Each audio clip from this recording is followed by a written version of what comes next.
ዛሬም ከኔ ጋር እንቀጥላለን በክርስቶስ የሚለውን ሪያሊቲ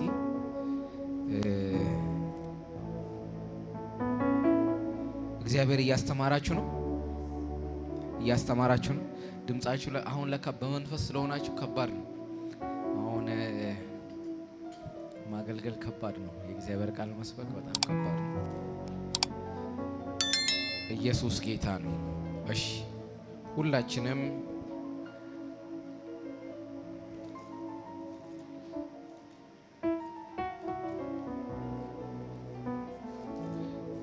ባይዘዌ አሁን በዚህ ሰዓት ፕሮግራሙ ቢያልቅ በቃ ጨርሰናል መንፈስ ቅዱስ ነክቶናል አሜን አሜን በሉ እስቲ እሺ በደንብ ፎከስድ እንድትሆኑ ተነስተን እናንብብ ያለዛ አጣው ሰው ሁሉ አጣው ተነስተን መጽሐፍ ቅዱሳችንን እንገልጣለን ኤፌሶን ምዕራፍ 1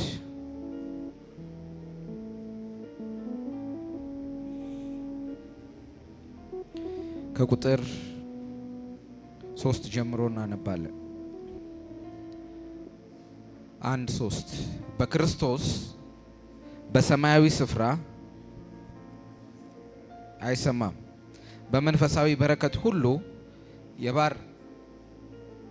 ቀጥሉ የጌታችን የኢየሱስ ክርስቶስ ዓለም ሳይፈጠር በፊቱ ቅዱሳንና ነውር የሌለን በፍቅር እንሆን ዘንድ በክርስቶስ መረጠን በበጎ ፈቃዱ እንደወደደ በኢየሱስ ክርስቶስ ሥራ ለእርሱ ልጆች ልንሆን አስቀድሞ ወሰነን በውድ ልጁም እንዲያው የሰጠን የጸጋው ክብር ይመሰገን ዘንድ ይህንን አደረገ በውድ ልጁም እንደ ጸጋው ባለጠግነት መጠን በደሙ የተደረገ ቤዛነታችንን አገኘን እርሱም የበደላችን ስርየት ጸጋውንም በጥበብና በአእምሮ ሁሉ አበዛልን አሜን አሁን አሜን በሏ እስቲ በሉ በደም የእግዚአብሔርን ቃል ለመማር ዝግጁ ነው ይበሉት አጠገባችሁ ያለውን ሰው በደም ነቅነቅ አርጋችሁት ፈዘዝ ካለ የእግዚአብሔርን ቃል ለመማር ዝግጁ ነው ይበሉት ኢየሱስ ጌታን አሜን በሉ እስቲ ዛሬ ስለ ሪደምሽን ነው ማወራው ወይም ስለ መዋጀት እስቲ እኔ በክርስቶስ ተዋጅቻለሁ በሉ ሪደምሽን መዋጀት በክርስቶስ ይሄንን ኮንሰፕት በብዛት እንሰማዋለን ግን ምንድነው ሪል ዴፊኒሽኑ ምንድነው የሚለው ነው የምንነጋገረው ትዝ ይለኛል 2008 ላይ ነው ዲሳይፕልሺፕ ክላስ ላይ የተማርነው መዋጀት የሚለውን ሐሳብ ዲሳይፕልሺፕ ክላስ 2 ላይ ተምረናልና በጣም ነበር የገረመኝ እኔ ለኔ በጣም አዲስ ሐሳብ ነበርና ዛሬ ይሄ ብርሃን አንድን ሰው እንደሚያገኝ አምናለሁ አሜን በሉ እስቲ ሪዲም ማለት የሂብሪው ቃል ነውና ሪዲም በብዛት እንግሊዘኛ ላይ ምናምን የምታገኙት አይነት ወርድ አይደለም የሂብሪው ቃል ነው እና ምን ማለት ነው ሪድ ማለት ቱ ባይ ማለት ነው ከዛ ቀጥሎ ያለው ቃል ደግሞ ቱ ባይ እና ባክ ማለት ነው እና ሪደምሽን ማለት ምን ማለት ነው ቱ ባይ ባክ ማለት ነው እንደገና መግዛት ማለት ነው ከኔ ጋር ናችሁ እየሰማችሁኝ ነው አዎ እንዲህ ስትጽፉ ደስ ትላላችሁ እንዲህ ብላችሁ የምታዩኝ ሰዎች ሰላም ናችሁ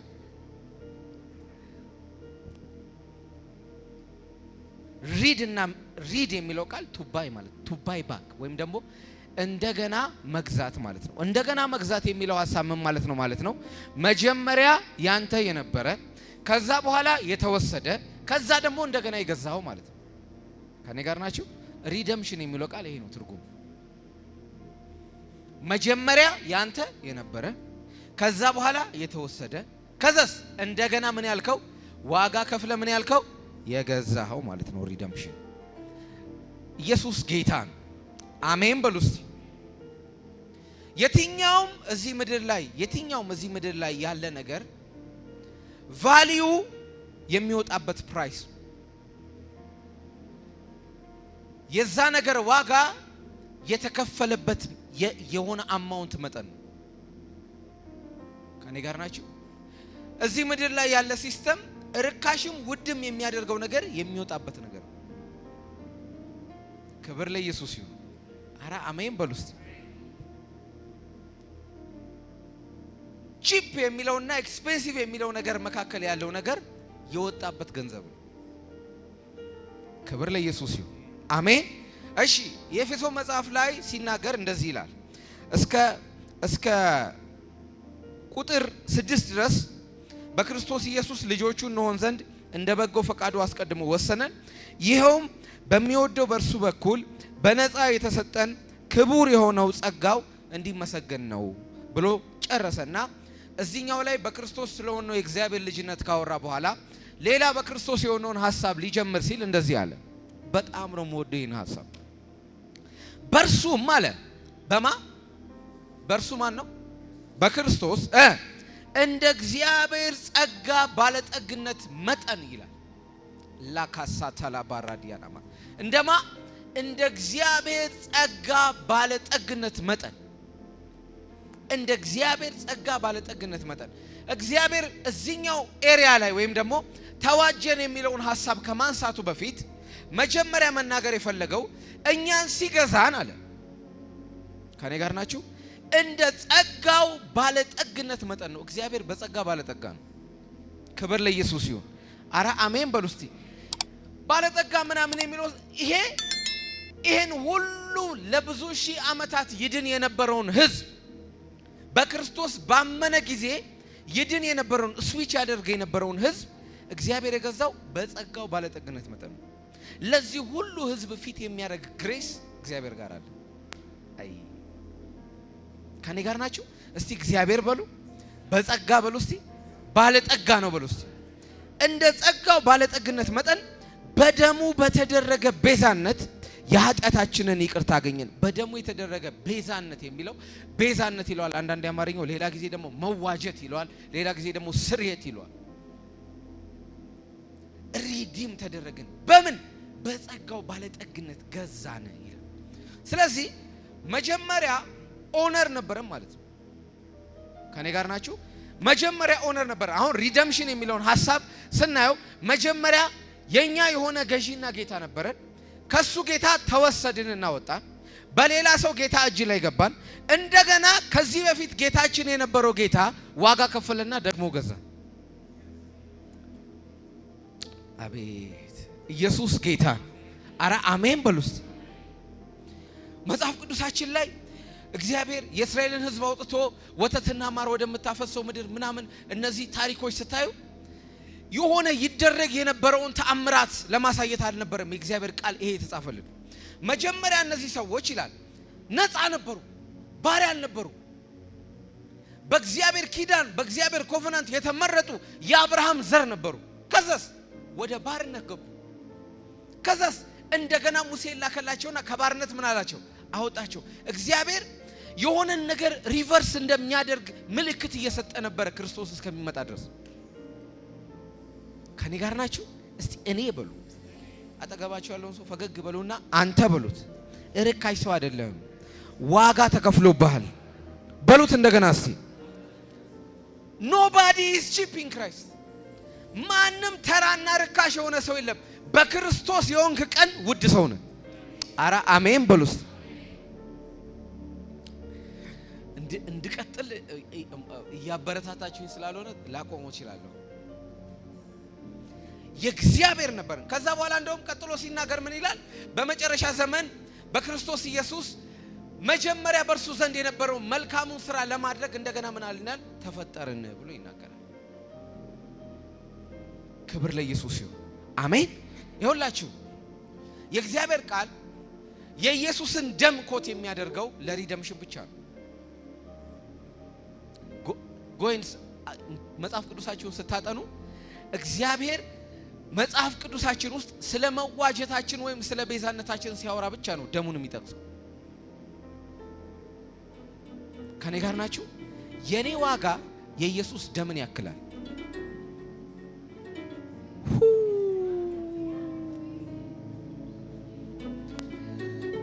ዞር ዞር ብለህ የኔን ዋጋ ማጥናት ከፈለክ የኔ ዋጋ የኢየሱስ ደምን ያክላል። እስቲ የኔ ዋጋ በሉ የኢየሱስ ደምን ያክላል በሉ። ይሄ እኮ ማይንድ ብሎይንግ ነው። እና ዋጋችንን ምን ያህል ወርዝ እንደምናደርግ የእግዚአብሔር ቃል ሊያሳይ ሲፈልግ ብቻ ነው አንድ ነገር ኮት ያደርጋል። the blood of Jesus። እናንተ የተገዛችሁት አለ ተራ በሆነ ነገር አይደለም። እንደገና የተዋጃችሁት ኖርማል በሆነ ነገር አይደለም። በማን ነው? በኢየሱስ ደም። ክብር ለኢየሱስ ይሁን። አረ አሜን በሉ እስቲ። አንድ ጥቅስ ላንብብላችሁ። ሁለተኛ ቆሮንቶስ ምዕራፍ 7 ላይ ያለ። እሺ አንብብልኝ እንዴ ቁጥር 22 ምክንያቱም ባሪያ ሆኖ ሳለ በጌታ የተጠራ የጌታ ነፃ ሰው ነው። እሺ እንዲሁም ሲጠራ ነፃ የነበረ ሰው የክርስቶስ ባሪያ ነው። ይኸውላችሁ በባርነት ጭንቀት ውስጥ ገቡ የቆሮንቶስ ሰዎችና ባሮች ኢንፌሪዮሪቲ ተሰማቸው፣ ዝቅ ማለት ስሜት ተሰማቸውና ጳውሎስ ይሄንን ሐሳብ ይጠቅስላቸዋል። መጀመሪያ እሺ ደግማ አንብበው፣ ቀስ ብለን እንደገና አንብበው። አዲሱ መደበኛ ትርጉም የለም። እሺ 22 እና 23 ምክንያቱም ባሪያ ሆኖ ሳለ በጌታ የተጠራ የጌታ ነፃ ሰው ነው። እሺ እንዲሁም ሲጠራ ነፃ የነበረ ሰው እሺ የክርስቶስ ባሪያ ነው። ይኸውላችሁ ምን አላቸው? ባሪያ ሆኖ ወይ ደግሞ ነፃ ሰው ሆኖ መጠራት የሚባል ነገር የለም። አሁን ማተር የሚያደርገው አላቸው ምድር ላይ ገቨርን የሚያደርጋችሁ ጌታ አይደለም አላቸው። ከኔ ጋር ናቸው? እየሰማችሁ ነው? ግን ዛሬ ማተር የሚያደርገው ነገር ምድር ላይ እየገዛችሁ ያለው ጌታ አይደለም አላቸው። ነፃ የነበረ ሰው አለ ልክ ወደ ክርስቶስ ሲመጣ የክርስቶስ ምንድነው? ባሪያ ነው አላቸው። ምን ማለት ነው? ኦነርሺፕ ወይም ደግሞ ጌትነት የሚባለው ነገር ከምድራዊ ነገር ጋር የተገናኘ አይደለም። አትጨነቁ። በምድር ባሪያ ከሆናችሁ በክርስቶስ ነፃ ሆናችኋል አላቸውና ነፃ የነበረ ሰው እንኳን ግን ወደ ክርስቶስ ሲጠጋ የክርስቶስ ምንድነው? ባሪያ ነው አላቸው። ክብር ለኢየሱስ ይሁን። አሜን። እሺ በሪደምሽን ወይም ደግሞ በመዋጀት ፕሮሰስ ውስጥ ያለውን ሩል እኔ መጽሐፍ ቅዱሳችን ላይ አንድ ሰው ሲዋጅ ምንድነው የሚያገኘው? መብቱ ምንድነው የሚለውን እኔ እንደዚህ ማብራራት ደስ ስለሚለኝ ክብር ለኢየሱስ ይሁን። አሜን። ስለዚህ የሪደምሽን የሚባለው ፕሮሰስ ምን እንደሆነ ታውቃላችሁ? መሃል ላይ ያለው አካል መብት የለውም፣ ምንም ነገር የለውም። እዛ የተዋጀው አካል ላይ መብት ያለው 1% ነው፣ ገዢው ነው። ከኔ ጋር ናችሁ? ይኸውላችሁ አንድ ገዢ ዋጋ ካወጣብህ፣ ዋጋ ስላወጣብህ እሱ ያንተ ጌታ ነው፣ አንተ የሱ ባሪያ ነው። ከኔ ጋር ናችሁ? ኤፌሶን ምዕራፍ 2 ላይ ለዛ ነው በዚህ ዘመን ይሰራ እንደነበረው አለቃ ፍቃድ ተመላለሳችሁባቸው አላቸው። ከዛስ እነሱ የወደዱትን የስጋችሁን ምኞት ታደርጉ ነበር አላቸው። እነሱ እንደወደዱት እንቀሳቀሱ ነበር አላቸው። ምን ማለት ነው? በባርነት ውስጥ ነበራችሁ። ጌታችሁ ማን ነበር? እነሱ ነበሩ። ስለዚህ የወደዱትንና የፈለጉትን ነገር ብቻ ነበር ስታደርጉ የነበረው አላቸውና አሁን ግን አላቸው። ከኔ ጋር ናችሁ? ጌታ ስትቀይሩ የሪደምሽን ሩል አይቀየርም። አልገባችሁ? ልክ ጌታ አንድ ሰው ጌታ ሲቀይር በኃጢአት ባሪያ የነበረ የጨለማው ዓለም ፈቃድ አርግ ያለውን ነገር ያደርግ ነበር። ለምሳሌ ዝም ብሎ አንድ ጠንቋይ ወደ ጌታ ሲመጣ ልንገራችሁ። አንድ ጠንቋይ ሩል ሲያወጣኩ የሆነ የአንበሳ ጸጉር ራሱ ቢላቸው ፈልገው የሞተ አንበሳ ለመሰላችሁ ባሪያ ናቸው። ሰውየው ያለውንና የተናገረውን ነገር ለማድረግ ዚያሬዲ ገብስማ ዶሮ ይሁን ገብስማ ፍየል ይሁን የፈለገውን ነገር ሰውየው ካላቸው እሱን የማድረግ ግዴታ አለበት። ለምን እንደሆነ ባሪያ ናቸው። ጴንጤውስ ልክ ሲዋጅ ይሄንን ሩል ይቀይረዋል። አሁን ጌታ ነው እንጂ የቀየርከው ባርነት አልቀርም። አሁን የክርስቶስ ባሪያ ነው። አቤት አቤት! አልገባችሁም? መዋጀት ላይ ስለ ልጅነት አይደለም የሚያወራው። መዋጀት ላይ ስለ ጸጋ አይደለም የሚያወራው። መዋጀት ላይ ነፃ ሆናችኋል አይደለም የሚለው። ይኸውላችሁ ባርነታችሁ ነው የተቀየረው ነው ያላችሁ። አሁንም ጌታ አላችሁ። ጌታችሁ ግን ተቀየረና ደግ ጌታ ሆነ። ጸጋ የሚያፈስ ጌታ ሆነ። ሪዋርድ የሚያደርግ ጌታ ሆነ። እስቲ እኔ በሉ የክርስቶስ ባሪያ ነኝ በሉ እስቲ። ባርነት አይደለም የተቀየረው። ስለዚህ አሁን አላቸው ጳውሎስ ሲናገር ምድራዊ ጌታ ምድራዊ ባሪያ የሚባል ነገር የለም። ልክ ነፃ ሰው ሆነ ጌታ ሆነ እንኳን ወደ ክርስቶስ ከመጣህ አላቸው አንተ የክርስቶስ ምንድነህ? ባሪያ አላቸው። ክብር ለኢየሱስ ይሁን። አረ አሜን በሉ እስቲ። ስለዚህ እኛ ስንዋጅ ምንድነው የሚሆነው? በከፈለልን ዋጋ የሆነ ሰው ፕሮፐርቲ ነው የምንሆነው። በቃ እሱ እንደወደደ እንደፈቀደ የሚያደርገን፣ እሱ እንደወደደ የሚሰራብን፣ እሱ እንደወደደ ያለውን ነገር የሚያደርግብን፣ የራሳችን ፍቃድ የሌለን የሆነ አካል ባሪያ ነው የምንሆነው። ካሳታያ በእኛ ሱፓላዲያ ነው። ለዛ ነው የገብስማው ላይ አንቀልድም፣ የዚህኛው ባርነት ላይ ግን እንቀልዳለን። ዛሬ በጌታ በኢየሱስ ክርስቶስ እንደተከፈለልን ዋጋ የምንኖርበት ጸጋ ይጨመርልናል። አረ አሜን በሉ።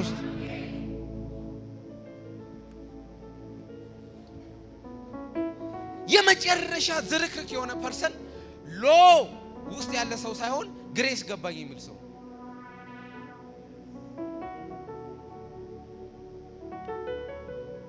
ከኔ ጋር ናችሁ? እየሰማችሁኝ ነው?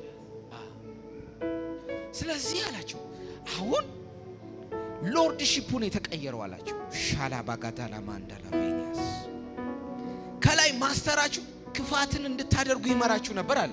አሁን ግን በጎነት፣ ሰላም፣ ፍቅር የመንፈስ ፍሬዎች ካንተ ላይ እንዲፈልቁ የሚያደርግ ጌታ ባንተ ላይ ተሾሟል ማለት ነው። ኢየሱስ ጌታ ነው።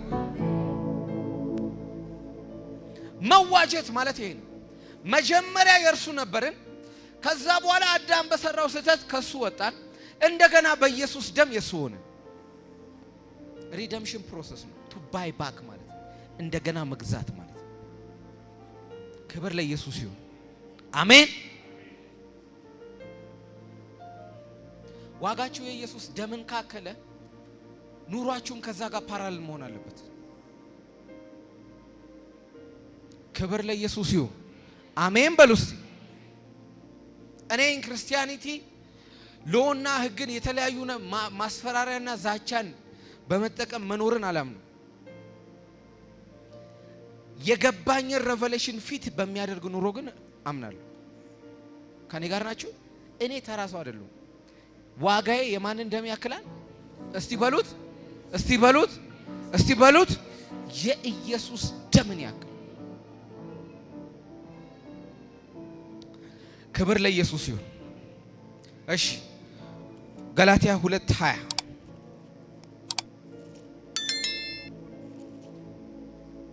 ገላትያ 2:20 እሺ። ከዛ በፊት ግን ሁለተኛ ቆሮንቶስ 5 አንብብልኝ።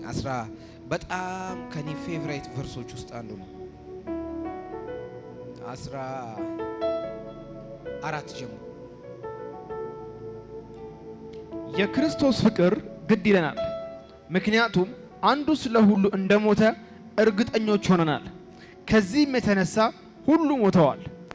በሕይወትም ያሉት ለሞተላቸውና ከሙታን ለተነሳላቸው እንጂ ከእንግዲህ ለራሳቸው እንዳይኖሩ።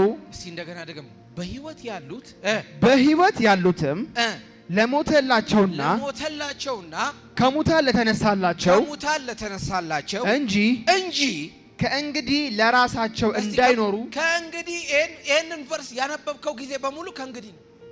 ከዚህ ጊዜ ጀምሮ ለሞተላቸውና ለተነሳላቸው ራሱንም አሳልፎ ለሰጣቸው እንጂ የራሴ የሚሉት ኑሮ ላይኖራቸው አንዱ ስለ ሁሉ ሞተ ይላል። ክብር ለኢየሱስ ይሁን። አሜን። ዛሬ የራሴ የምትሉትን ነገር በሙሉ እንድትጥሉ ጸልይባችኋል። ማንም ለተገዛለት ነገር ለዚያ ነገር ምንድነው? ባሪያ ነው። ስለዚህ እግዚአብሔር ዋጅቶኛል ባልከ ጊዜ እኔ የራሴ አይደለሁም እያልክ፣ የኔ የሚባል ፍላጎት የለኝም እያልክ፣ የኔ የሚባል ኑሮ የለኝም እያልክ ነው። እኔ ሞቻለሁ እያልክ ነው። የእግዚአብሔር ፍቃድ ብቻ በእኔ ላይ ገቨርን ያደርጋል እያልክ ነው። ይሄ ብርሃን በኢየሱስ ስም እንዲያገኛችሁ እናገርባቸዋል። ስለዚህ አለ ለሞተላቸውና ለተነሳላቸው ነው ከዚህ በኋላ የሚኖሩት እንጂ የራሴ የሚሉት ኑሮ አይኖራቸውም አለ። ለዛ ነው የሞተውና የገዛቸው አለ። አረ ክብር ለኢየሱስ ይሁን። አሜን በሉ እስቲ።